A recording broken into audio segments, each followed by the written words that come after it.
안녕하세요. 저는 얼마 전 이혼하고 아이들과 살게 된 평범한 40대 여성입니다. 정말 아직도 이혼한 과정을 생각하면 미치고 환장할 일이지만 사람들이 진짜 이런 나쁜 사람들에 대해 알아야 할 것 같아서 이렇게 사연글을 쓰게 됐어요. 저와 남편은 정말 평범한 사람들이었고 평범하게 결혼을 하게 된 커플이었어요. 둘 다 평범한 월급쟁이였고 본가가 같은 동네라는 공통점 덕분에 더 빨리 친해졌죠. 정말로 모난 곳도 없고 시댁에 문제가 있는 것도 아니었어요. 친정도 시댁도 잘 사는 편은 아니었지만 둘 다 비슷했으니 그게 더 낫다고 생각했죠. 그런데 10길 물속은 알아도 한 길 사람 속은 모른다잖아요. 시댁 사람들이 그런 사람들일 줄이야 상상도 못했죠. 처음으로 이상하다는 것을 느낀 것은 결혼 4년 차였을 때예요. 남편이 휴가를 앞두고 있던 여름에 몸을 만들겠다며 8kg짜리 아령을 들고 운동하다가 발가락에 아령을 떨어뜨려서 발가락 골절을 입게 됐어요. 불행인지 다행인지 엄지발가락은 다치지 않았지만 나머지 3, 4, 5번 발가락이 부서졌어요. 발가락 뼈뿐만이 아니라 발등뼈도 문제가 생겨서 결국 수술을 해야 했고 핀도 박아야 했죠. 한마디로 대공사였어요. 나오는 병원비와 수술비는 그때그때 생활비에서 냈고요. 실비보험을 제가 내고 있었으니 당연히 실비보험에서 돈이 나올 거라고 생각했거든요. 그런데 수술비가 생각보다 많이 나와서 생활비가 좀 모자라더군요. 여보, 얼마 전에 보험 청구하지 않았어? 진단금이랑 수술비 그거 나왔으면 나한테 줘야 해? 우리 지금 생활비 너무 모자라. 그거? 일단 신청은 해놨는데 한번 알아볼게. 조금만 기다려줘. 그런데 생활비 많이 모자라? 응, 이번 달 초에 당신이 교육 듣는다고 40만 원 가져갔잖아. 그것 때문에 좀 힘들어. 저와 남편은 통장을 합친 건 아니었어요. 결혼하면서 오랫동안 몰던 중고차를 팔고 새로운 차를 사느라 대출을 받았고 집을 구매하면서 또 대출을 받았죠. 남편 앞으로 150만 원 넘게 대출금이 들어가고 있는 실정이라 필연적으로 제가 생활비를 부담하고 있었거든요. 그러다 보니 이런 식으로 돈이 나가면 제 월급에서 돈을 더 써야 하는 일이 생겼던 거죠. 그날의 대화는 대수롭지 않게 넘어갔어요. 그런데 수술한 지 2주가 넘어가는데도 보험금이 나오지 않더군요. 퇴원 시에는 입원비 관련한 보험금이 나와야 하는데 말이죠. 답답한 마음에 남편에게 먼저 말을 꺼냈어요. 혹시 보험 어떻게 됐어? 혹시 결격 사유라도 있었던 거야? 그런 건 아니고, 그런데 병원비 많이 나왔어? 우리가 모아놓은 돈에서 좀 뺏어 쓰면 안 될까? 그 돈으로 써도 상관은 없는데 그래도 보험이 왜 안 나오는지는 알아야 할 거 아니야. 당신 보험이 생활비에서 나가는데 도움이 안 될 것 같으면 없애는 게 맞고 더 좋은 데로 갈아타면 되니까. 그렇게 말하면서 남편을 봤는데 남편은 곤란한 얼굴을 하고 있더라고요. 거기에서 뭔가 있는 것 같다는 생각이 들었어요.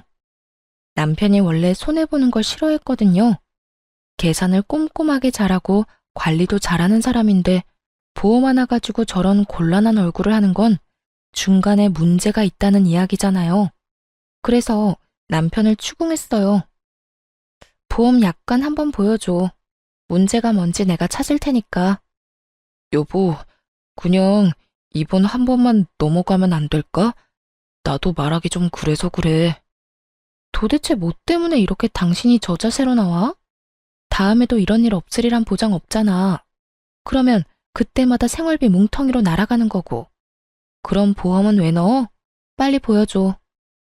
남편이 아무것도 안 하고 지켜만 보길래 저는 답답한 마음에 중요한 서류를 넣어두는 서랍부터 열어댔어요.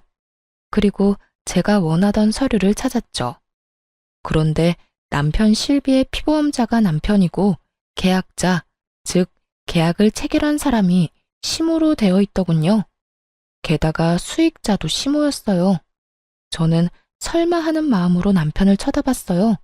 남편이 고개를 푹 숙이더군요. 설마 어머님이 청구 금액 다 가져간 거야? 당신 이거 처음부터 알고 있었어?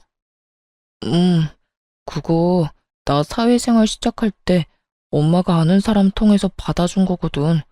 그래서 결혼 전까지 엄마가 돈 내주고 있어서 일단 엄마가 계약한 거기도 하고 나도 별 생각 없었지. 남편 말에 제가 답답한 듯 남편에게 따졌어요. 결혼 전이야. 어머님이 돈 내셨다 하니 보험금 나온 걸 드린다는 게 잘못됐다거나 나쁘다고는 생각 안 해. 그렇지만 결혼 후에도 어머님이 그걸 가져가신다는 걸 알았으면 이 보험을 어떻게 고칠 생각을 해야지. 돈은 우리 생활비에서 나가는데 혜택을 우리가 못 받는 건 문제가 있는 거잖아. 그렇긴 한데 엄마한테 이야기하는 것도 좀 그렇고 이번만 그냥 넘어가면 다음에는 이야기 한번 해볼 테니까. 분란을 피하고 싶은 건지 남편은 계속 다음에 하자고 미루더군요. 저는 그럴 생각이 없었어요. 수술비에 입원비까지 보험에서 다 나올 거라 생각하고 편하게 돈을 써댔는데 그 여파로 지금 당장 생활비가 모자라게 생겼으니까요. 어머님한테 가서 이야기하자. 이건 나중에 해야 할 일이 아니라고. 나중에 또 문제 생기면 어떡할 거야? 여보, 그러지 말고. 말리는 남편을 이끌고 시댁으로 갔어요. 시모가 뜬금없이 찾아온 저희 부부를 보고 묻더라고요. 무슨 일로 이런 시간에 찾아와? 연락도 없이. 어머님, 이 사람 보험 청구한 금액 어머님이 다 가져가신 거 사실이에요? 제 말에 시모가 눈을 새초롬하게 뜨더니 딴짓을 하며 말하더군요. 내가 그 보험 들어준 계약자니까 당연히 나한테 돈이 다 들어오지. 내가 들어준 거 아니냐? 아들이 피보험자고 내가 계약자니까. 어머님, 그럼 보험을 넣으신 이유는 뭐예요? 보험을 왜 넣다니? 당연히 아플 때 도움되라고 넣었지. 지금 그걸 어머님이 가져가시는 바람에 도움이 하나도 안 되고 있어요. 저희 생활비 펑크 났거든요. 그리고 아픈 사람은 남편인데 왜 남편한테는 도움 하나도 안 되고 어머님한테 돈이 들어가는 건지 솔직히 이해가 안 돼요. 계약을 그렇게 했는데 그럼 어쩌냐? 너 설마 그 돈 때문에 여기 와서 나 잡는 거니? 잡는 게 아니라 확실하게 하고 넘어가려고요. 솔직히 이제 그 보험비도 저희가 받아와서 내는데 왜 어머님이 그 돈을 가져가는지 모르겠네요. 청구 금액 돌려주실 거죠? 내가 그 돈을 왜 줘야 하는지 모르겠구나. 엄연히 그런 보험이야. 내가 아들 보험 들어주면서 그 정도도 못하니? 아니 꼬우면 내가 아들 키워준 대가라고 생각해. 어이없는 말을 들으니 답답하기만 하더군요. 저는 찍소리도 못하고 가만히 있던 남편을 불렀어요. 여보, 당신은 어떻게 하고 싶어? 이렇게 앞으로 병원비 보험 지원도 안 받으면서 생돈으로 다 낼 생각이야? 그건 아니지만. 남편은 정말 답답하게도 저와 시모 사이 눈치만 보더군요. 하긴 자기 입으로 무슨 말을 하겠어요? 결혼 전에는 시모가, 결혼 후에는 제가 내줘서 본인이 돈 낸 적은 한 번도 없으니 말이죠. 남편에게 말해서 안 될 것 같아서 시모에게 단도직입적으로 말했어요. 그러면 계약자를 남편 이름으로 변경해 주세요. 수익자도 당연히 남편으로 해주고요. 남편이 애도 아니고 자기 결정권 없는 사람도 아닌데 굳이 계약자 피보험자 나눌 필요 없잖아요. 그리고 무엇보다 돈을 우리가 내고 있으니까요. 내가 왜 그렇게 해줘야 해? 너희 참 이상하구나. 그럼 여태껏 내가 낸 돈은 어쩌라는 말이니? 지금 이 상황에서 이상한 건 어머님이시죠. 설마 아들 아픈 걸로 용돈벌이 하시려는 건 아니죠? 제 발언이 조금 강했던 건지 시모 얼굴이 완전 황당하다는 듯 벌겋게 달아오르더군요. 무슨 말을? 이 상황이 딱 그거잖아요. 정작 아픈 아들이 돈 다 내고 치료받았는데 보험은 어머님이 다 먹겠다는 말이 그 뜻으로밖에 안 들리잖아요. 제가 어플 체크해보니 여태 보험비를 아예 안 받았던 것도 아니고 그 전에 받으신 것만으로도 내신 금액은 돌려받으신 것 같은데요. 제 말에도 시모는 아무 말 없이 입만 꾹 닫고 있더군요. 더 이상 말하면 자기 얼굴에 똥칠하는 것밖에 안 되니 뭐를 새로 일관하려는 느낌이었어요. 그 모습에 저도 마음 단단히 먹었죠. 지금 당장은 남편 건강이 그리 나쁘지 않아서 저 보험이 필요 없을 수도 있지만 나중에 나이가 들면 저희가 얼마나 큰 손해를 보겠어요. 그래서 남편에게 말했죠. 어머님은 계약자 수령인 바꿀 생각 없으신가 보네. 그럼 어쩔 수 없지. 퇴원하고 당분간은 시댁에서 지내. 당신 다리 다 나아서 목발 없이 다닐 수 있을 정도 되면 그때 집으로 와. 그 전에는 집에 돌아올 생각 말고. 여보, 그게 무슨 소리야? 무슨 소리긴. 어머님이 보험금 다 가져가신다잖아. 나는 생활비로 병원비, 보험비 다 내고도 보험금 못 받는 사람 됐으니 당신 수발까지 못 든다는 말이야. 어머님이 그 큰 돈 다 가져가셨으니 어머님이 알아서 당신 간병해 주시겠지. 나는 돈 날리고 무보수 노동까지는 못해. 게다가 당신 집에 있으면 돈만 더 나가고. 어머님이 받아가신 돈만큼 여기서 신세지다가 와. 어머님도 고생하세요. 이 사람 아직 해야 할 거 많아서 도와주셔야 할 거예요. 그렇게 말하며 제가 주섬주섬 제 물건을 챙기자 시모의 꾹 닫힌 입이 다급히 열리더군요. 너 그게 무슨 소리야? 내가 왜 아들 병간호를 해?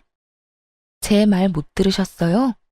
어머님이 받아가신 돈만큼 고생하시라는 말이에요. 계약자 변경 안 해주신다니 어쩔 수 없죠. 앞으로 남편 아프면 시댁으로 보내드릴게요. 안 아프면 좋지만 나이 들수록 아플 일만 남은 거 아시죠?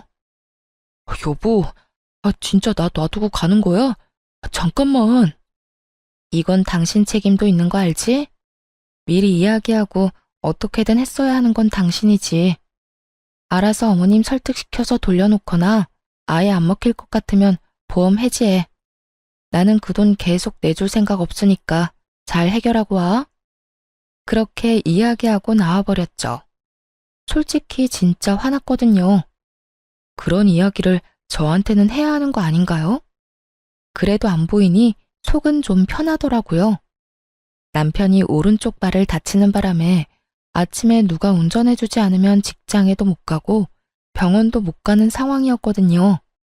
생활비는 제가 가지고 있으니 택시는 못 탈 거고 매일 아침 저녁으로 시모가 남편 직장 병원까지 왔다 갔다 해야 할 판이었죠. 그리고 저는 남편이 시댁에 가 있는 동안 돈 한 푼 안 줬거든요. 돈 받아간 사람은 따로 있는데 제가 돈을 줄 이유가 없잖아요.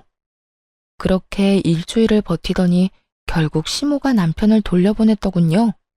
변경된 보험 계약과 함께 말이죠. 저는 원하는 걸 얻었고 남편도 자기 보험 자기가 찾아왔죠. 그런데 남편 얼굴이 생각보다 개운한 얼굴은 아니더군요. 왜 그런 표정이야? 이제 당신 아파도 걱정할 거 없는데. 그렇지. 그냥 엄마한테 좀 미안해서 그렇지. 미안하게 생각하지 마. 그게 이상했던 거고 지금 이게 정상인 거야. 다 큰 자식 아픈 걸로 돈 버는 건 좀 아니지. 비용도 우리가 다 내는데. 그리고 어머님도 분명히 이해할 때가 올 거야. 그렇게 이야기했더니 남편이 고개를 끄덕이더군요. 아픈 자식에게 더 해주고 싶으면 더 해주고 싶지. 자식한테 가야 할 것까지 모조리 뺏어오겠다는 생각을 하는 부모가 어디 있겠어요? 사실 저희 어머니가 시모와 같은 동네 살아서 오가며 인사도 하고 아는 사람도 많았던지라 걱정이 됐는데 다른 사람에게 이야기해봐야 자기만 손해라는 걸 아는지 아무 말도 안 했더라고요. 그렇지만 이 일로 시댁과 저는 거리가 생겨버렸잖아요. 그래도 미래에 더 큰 병으로 이런 일 생겼으면 더 돌이킬 수 없었을 거라는 생각을 하면 차라리 지금 좀 척치는 게 나을 수도 있다고 생각했어요. 하지만 그 일로 인해 제 마음속에 시모에 대한 이미지는 완전히 박살이 나버렸죠. 그렇게 교양 있어 보이고 사람 좋아 보이던 시모가 돈이라면 환장을 하는 사람처럼 보이기 시작했거든요. 그래도 그 이후로 저희한테 돈을 요구한다거나 하지는 않았어요. 그런데 사건은 의외의 곳에서 터지는 법이더라고요. 저와 남편은 결혼하면서 신혼집을 마련할 때 남편 4천, 저 2천, 친정에서 3천, 나머지는 대출로 집을 샀거든요. 대출을 남편이 갚기로 하면서 명의는 남편 앞으로 하기로 했어요. 솔직히 우리 돈이 들어가기는 하지만 저희 돈은 리모델링비랑 혼수로 거의 다 쓰게 됐으니까요. 그리고 결혼 후 새로 사야만 했던 새 차의 할부금도 남편이 갚고 있는 중이었거든요. 그래서 제가 10년째 생활비를 충당 중이었어요. 여보, 미안한데 40만 원만 생활비에서 가져갈 수 있을까? 사촌 동생이 과일 장사 시작했잖아. 가서 좀 팔아주기도 해야 하고 얼마 전에 첫째가 낸 문콕 사고도 돈 물어줘야 하거든. 당신 남는 돈은? 월급에서 대출금 갚고 나서도 돈 좀 남잖아. 얼마 전에 본가에서 보일러 고장났다고 해서 그거 고치는데 돈 좀 썼어. 그래서 이번에는 돈이 없어. 아, 그거 가져가면 나 남는 돈 거의 없어. 자동차 할부는 이제 끝날 때 되지 않았어? 3달 정도면 끝나. 그러면 나도 좀 여유로워지니까 당신 도와줄 수 있겠지. 그때까지만이야. 조금만 도와줘. 필요한 돈이긴 했어요. 애가 문콕을 하는 바람에 상대 차량 문짝을 갈아줘야 했거든요. 그렇지만 한 번에 40만 원이라는 돈이 나가니 생활비가 진짜 휘청하더라고요. 그래도 어쩌겠어요. 필요하다니 줘야죠. 그 전에도 남편은 생활비에서 그렇게 돈을 자주 빼갔어요. 작년까지만 해도 남편이 매달 드는 교육과 헬스장 비용으로 매달 30만 원씩 나갔었죠. 그 외에 경조사 비용으로도 자주 가져갔고요. 생활비를 비상금 정도로 생각하는 남편을 보며 그 집도 차 할부금이 다 끝나면 괜찮겠지 하는 생각을 했어요. 그런데 남편에게 돈을 빌려주고 정말 오랜만에 가계부를 살펴보는데 이상하게도 남편이 매달 4, 50만 원씩 꼬박꼬박 가져가고 있는 걸 발견했거든요. 물론 이유는 다 달랐지만 정말 한 달도 빠짐없이 매달 가져갔어요. 그리고 항상 10일에서 15일 사이에 돈을 빼가는 걸 알게 됐죠. 이상하잖아요. 그래서 남편이 오래전에 만든 체크카드에 통장을 들고 통장 정리를 시작했어요. 하나둘씩 찍혀 나오는 내역을 보면서 저는 점점 입을 다물지 못하게 됐어요. 그 체크카드는 남편이 빚 갚는 용으로 사용하는 카드였는데 제게 빌린 돈이 그 카드로 들어가면 모조리 아파트 대출금으로 들어가더라고요. 게다가 아파트 대출금도 제가 생각했던 것보다 금액이 적었고 차 대출금은 이미 끝나 있더라고요. 순간 부들부들 떨리더라고요. 여태껏 150만 원이 넘는 금액을 대출금과 이자로 내고 있다고 생각했기 때문에 제가 생활비를 내고 있었는데 실제로는 모든 걸 다 속이고 있었다니. 남편이 계산을 잘하고 꼼꼼하니까 맡겨뒀던 일이 결국에는 제 살까먹는 일이었던 거죠. 이걸 어떻게 할까 생각하다가 한 가지 좋은 생각이 떠올랐어요.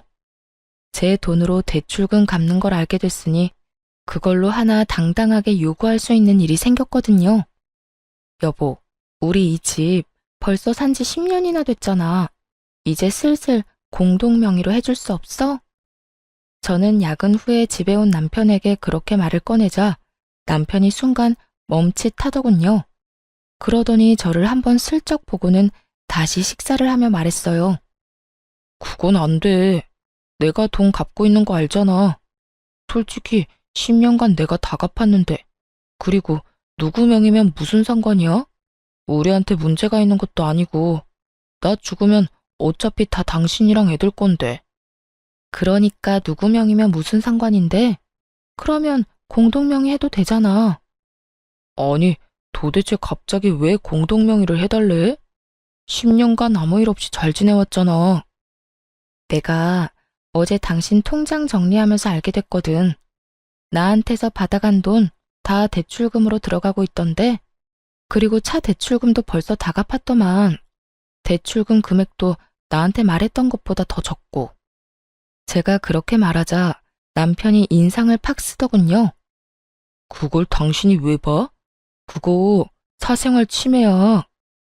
그럼 난 그거 모르고 내내 당신한테 뒤통수 쳐맞고 있어야 됐어? 당신 진짜 어이없다. 내 돈으로 생활비하고 대출금까지 갚았으면 당연히 내가 원하는 것 정도는 해줘야 하는 거 아니야? 왜 나만 죽어라 돈 대고 있는데? 그럼 이참에 말해봐.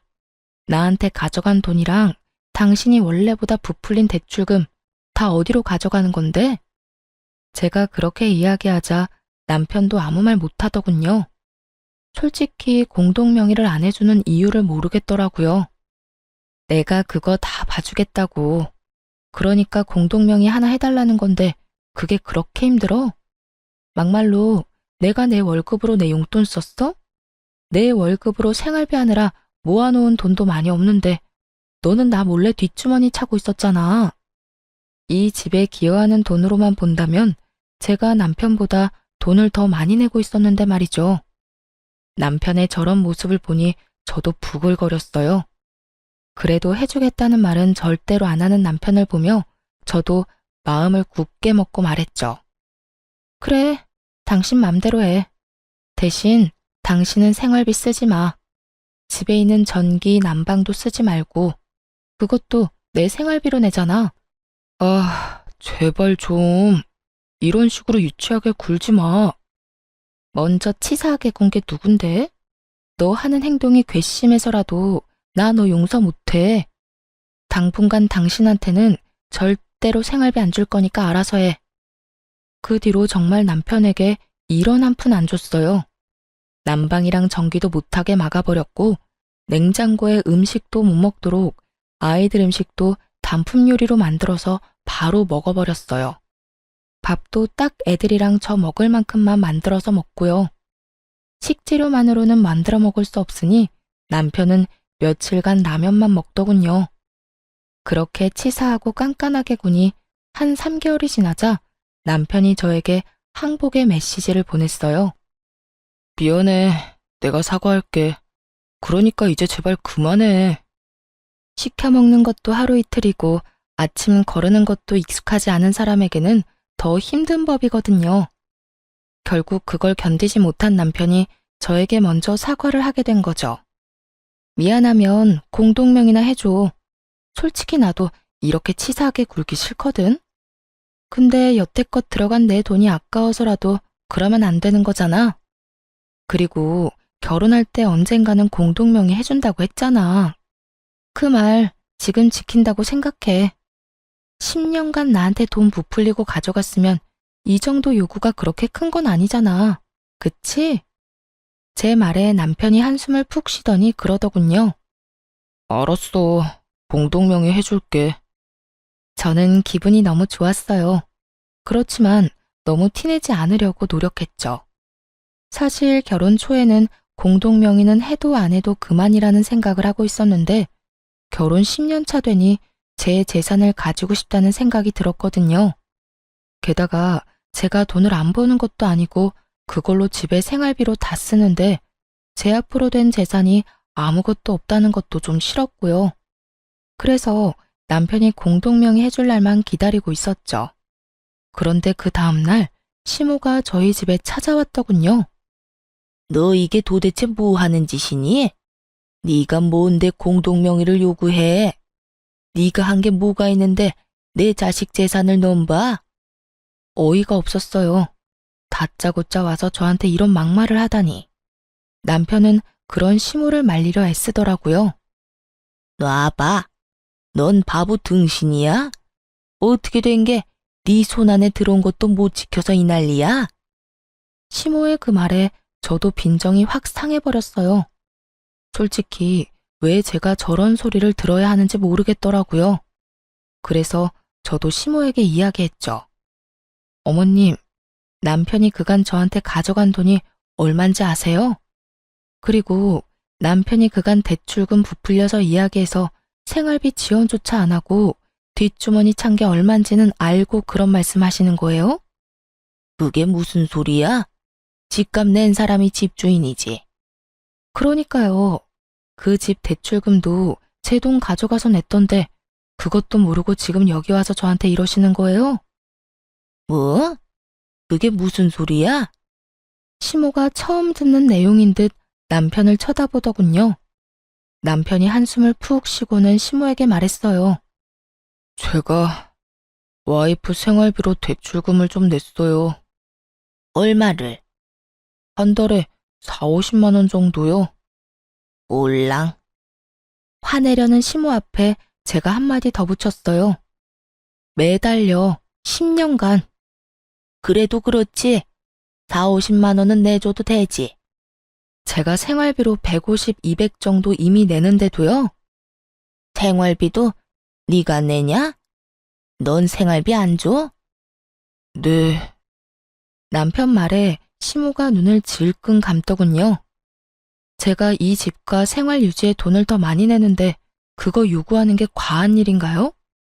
나는 모르겠다. 니들이 알아서 해라.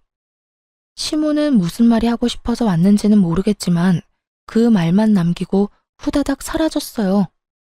분명히 아들 편을 들며 저를 혼내주고 싶었던 모양인데 어쩌겠어요. 사실로 따지면 제가 그 집을 가져도 모자란 것을. 그리고 솔직히 애초에 리모델링 비용까지 하면 오로지 남편 거라고 하는 것도 웃기잖아요. 그렇게 남편은 조만간 공동명의 해주겠다고 약속까지 했어요.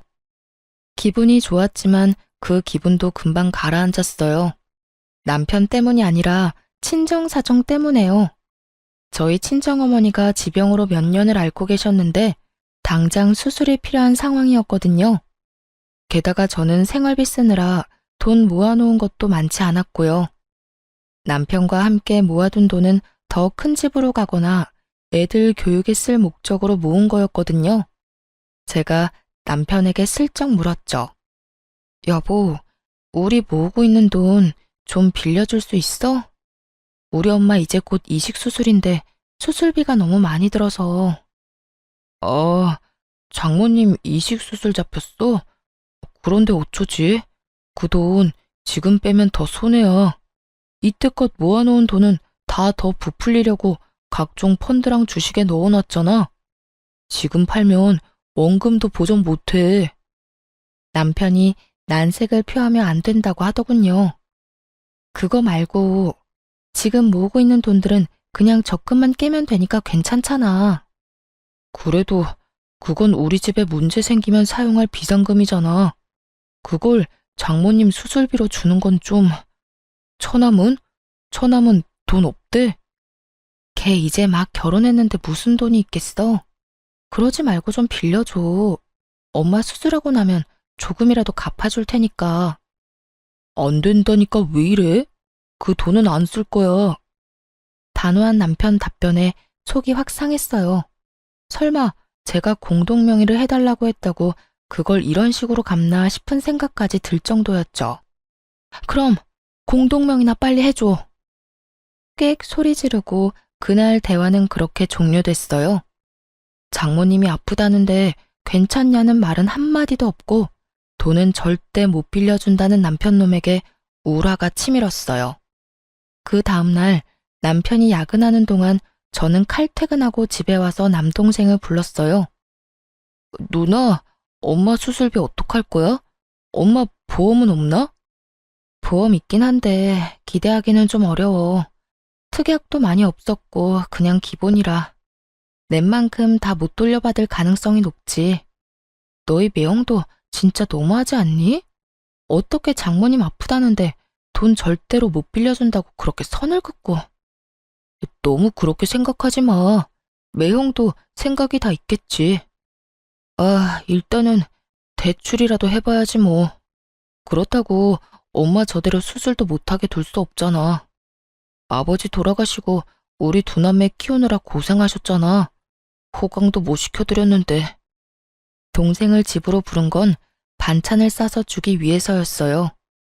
올케가 입덧이 심했는데 저번에 저희 집에서 먹었던 음식이 너무 먹고 싶다고 해서 저희 집 반찬하면서 겸사겸사 양을 더 많이 해서 만들었거든요. 그래서 동생을 불렀는데 엄마 수술 이야기 때문에 커피 한잔하며 이야기하다가 시간이 좀 늦어졌죠.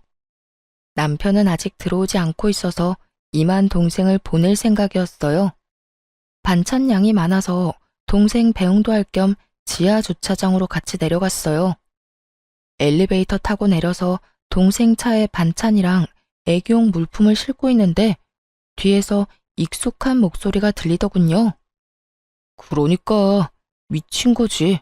왜 내가 모아둔 돈을 처가에 갖다 붓냐? 와이프가 정신이 나간 거지.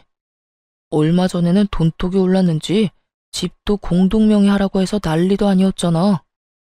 아무리 봐도 남편 목소리였어요. 순간 벙쪄서 아무 말도 못하고 듣기만 하는데 가관도 아니었어요.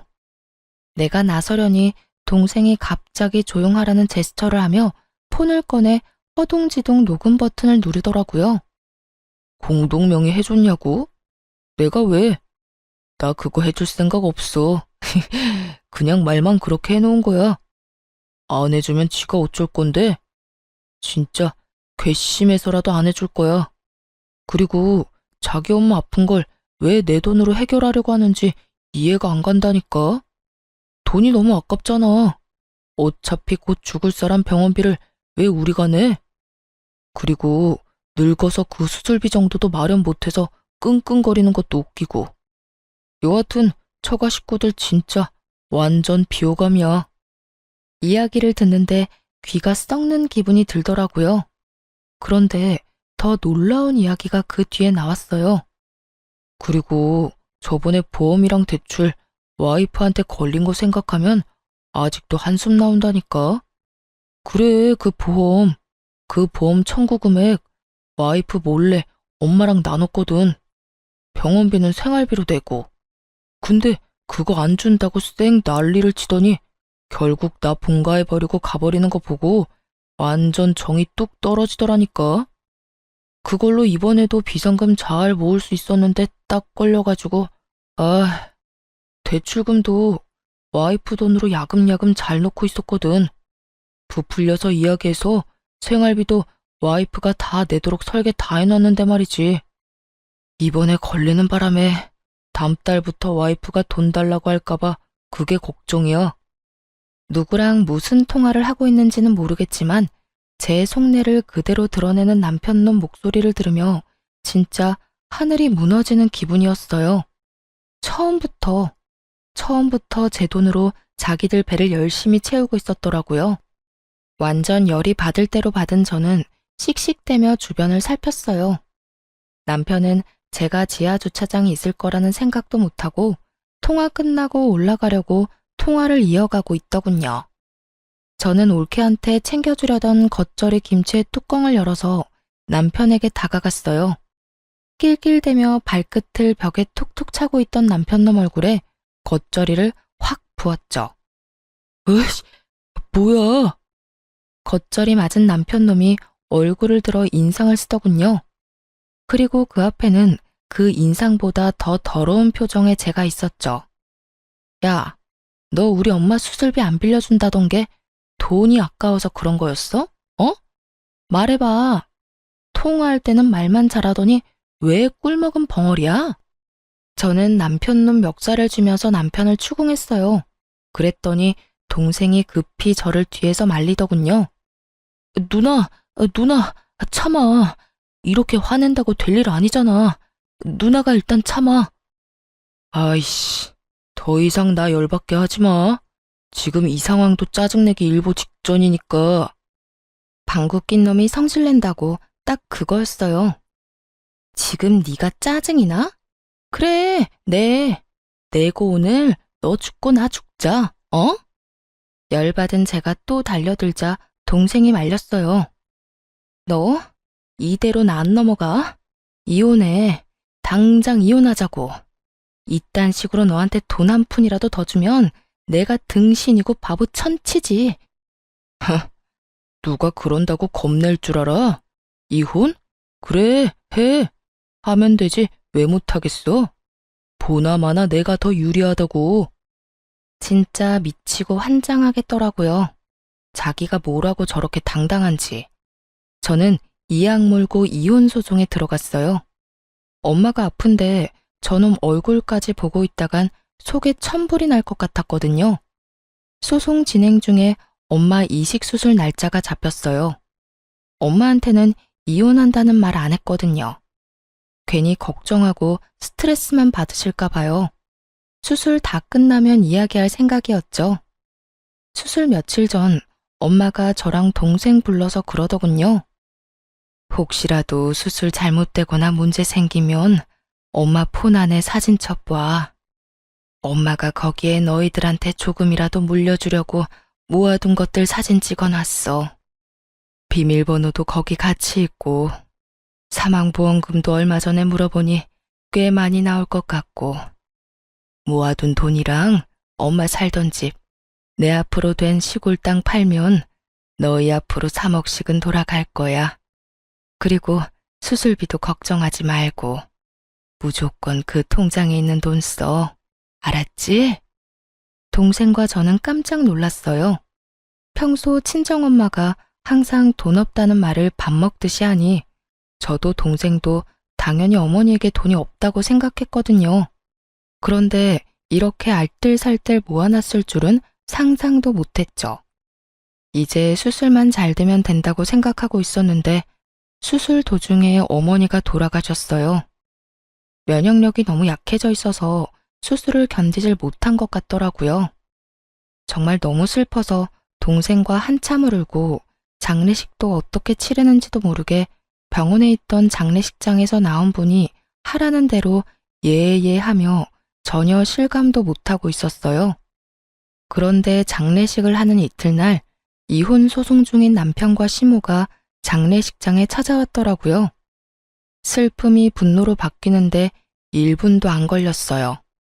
그래도 입술을 꽉 깨물며 어머니 가시는 길에 분란 안 일으키려고 조심하고 있었는데 남편 놈이 어머니 영정 앞에서 울고불고 곡소리를 내며 대성통곡을 하는 거예요. 동생과 저는 벙쪘죠. 저 인간들이 왜 저러나 싶었거든요. 남편이 저한테 오더니 제 손을 잡으며 갑자기 뜬금없는 소리를 하더라고요. 여보, 많이 힘들지? 다 괜찮아. 내가 곁에 있잖아. 저는 처음에 제가 잘못 들은 줄 알았어요. 지가 왜 날 걱정해요? 치열하게 한 푼도 안 뺏기려고 이혼 소송 중인데 갑자기 와서 챙기는 척? 착한 척? 환장하고 기가 차서 제가 물었죠. 이게 뭐 하는 짓이야? 당신이 여길 왜 와? 여기 와서 눈물 흘릴 자격도 없는 놈이? 저의 차가운 말에도 남편 놈이 제 손을 꼭 붙잡더니 그러더군요. 많이 속상했지? 내가 다 미안해. 이렇게 장모님 잃고 나니 당신이 얼마나 소중한지 깨달았어. 그러니까 우리 이혼은 없던 걸로 하고 다시 잘 살아보자. 점점 더 기괴해지는 남편놈 행동에 저는 이 인간의 의중을 알 수 없어서 궁금증만 생길 뿐이었어요. 다시 잘 살아? 당신이랑 내가 왜? 나한테 한 푼도 주기 싫어서 이혼 소송도 그렇게 지랄맞게 하고 있으면서? 그래, 당신 입장에서는 그렇게 생각할 수 있지. 하지만 다 당신을 위해서였어. 그리고 당신이 원하면 다시 재결합하면 바로 집도 공동명의로 해줄게. 그거 당신이 원했잖아. 남편놈 말에 미치고 팔짝 뛰겠더라고요. 갑자기 재결합 이야기를 왜 하냐고요? 근데 그 의문을 해결해줄 사람이 금방 다가오더라고요. 시모와 어머니의 친구분이셨어요. 어머니 친구분은 보험 설계사로 일했었고 지금은 일을 그만두셨는데 이분이 저희 어머니와 시모 두 사람을 다 알고 있었거든요. 아휴, 그래. 저번에 사망보험금 얼마 나오는지 알려달라고 전화했을 때도 너희 이혼 전혀 모르고 있었어. 그리고 네 시어머니도 둘이 진짜로 헤어질 생각 없어서 네 어머니한테 말 안 한 거라고 하던데 둘이 잘 돼서 어머니 모시면 얼마나 좋아하겠어. 그 보험 설계사의 말을 들으니 이제 알겠더라고요. 이 인간들이 뭘 원했는지요. 엄마가 사망보험금 알아보러 전화한 후에 시모랑 보험 설계사가 통화한 게 틀림없어 보였어요. 보험 설계사가 엄마 재산에 대해 이야기했겠죠. 그러니 돈 때문에 지금 저한테 다시 재결합하자는 이야기였죠. 그리고 지금 이혼 소송이 남편에게 유리한 쪽으로 흘러가지는 않고 있었거든요.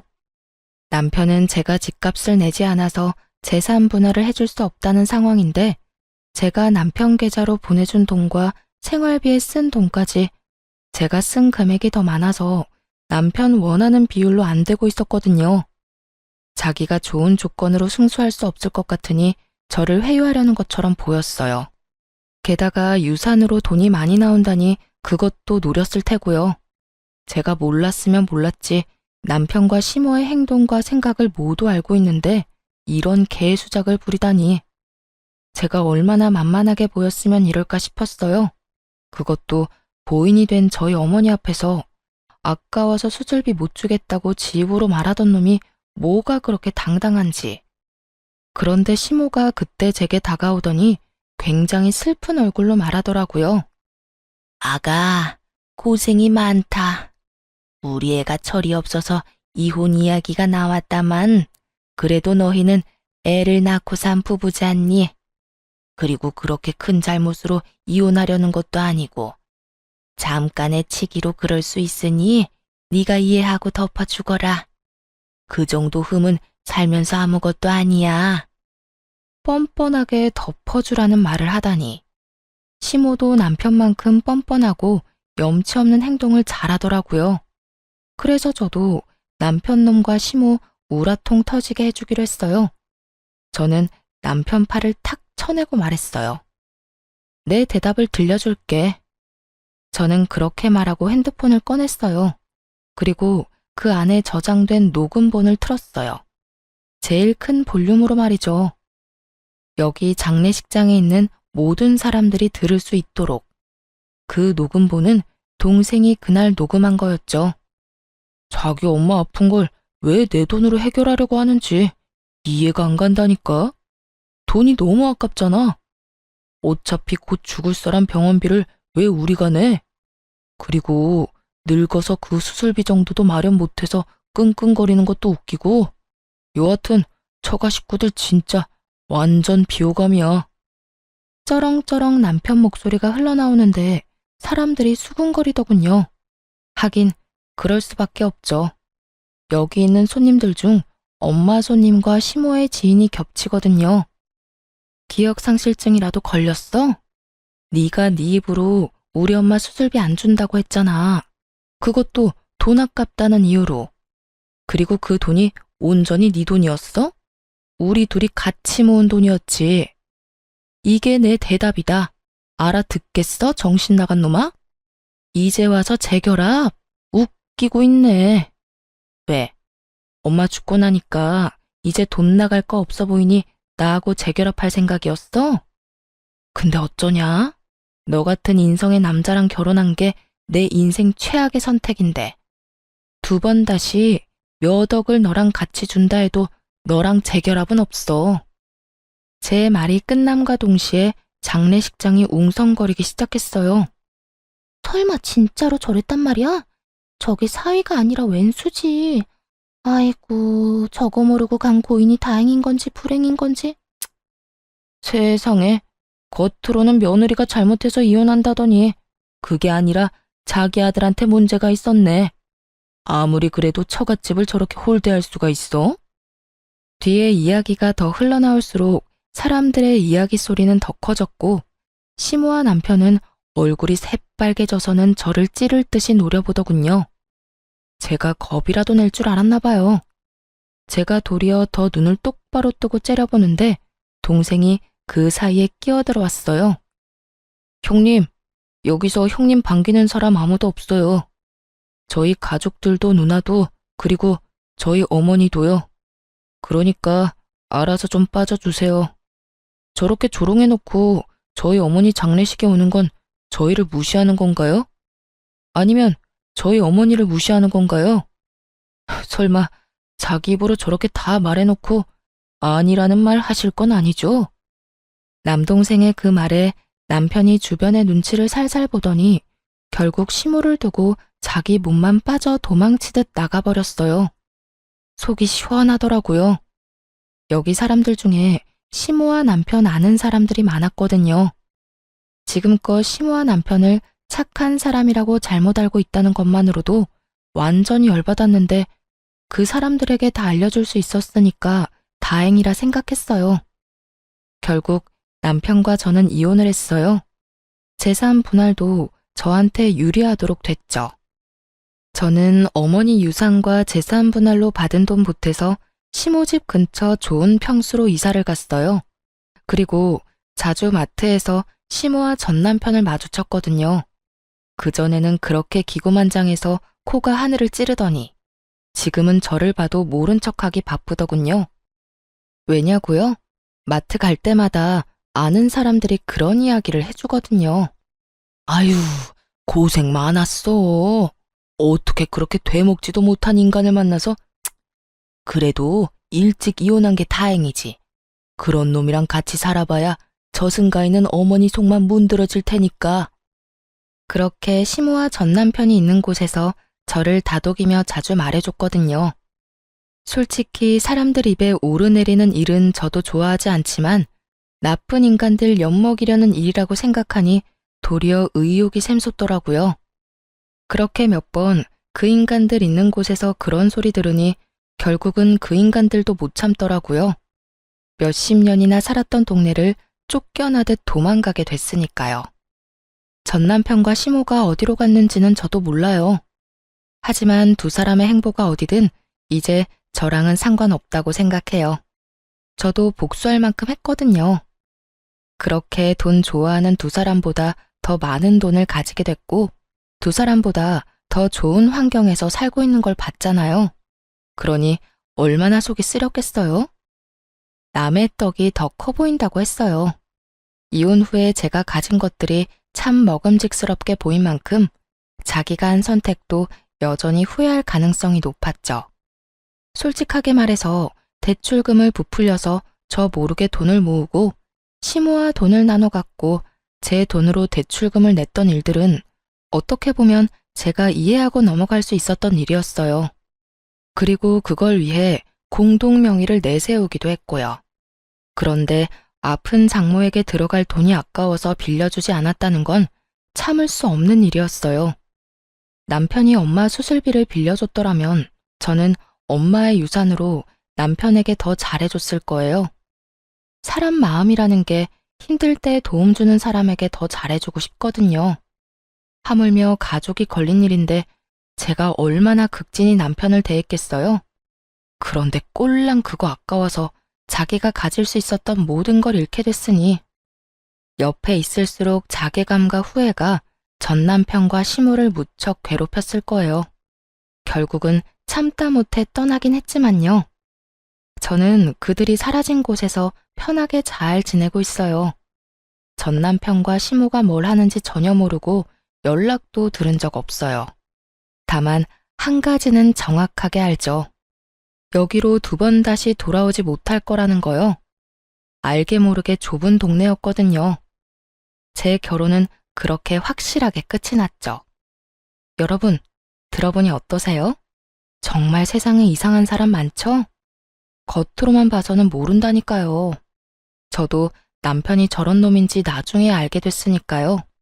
저도 그 일 경험 삼아 사람 보는 눈을 더 기르려 노력 중이에요. 오늘 사연은 저런 인간들도 있다는 걸 알려드리고 싶어서 쓴 거예요. 제 사연 재미있게 읽어주셨다면 감사합니다.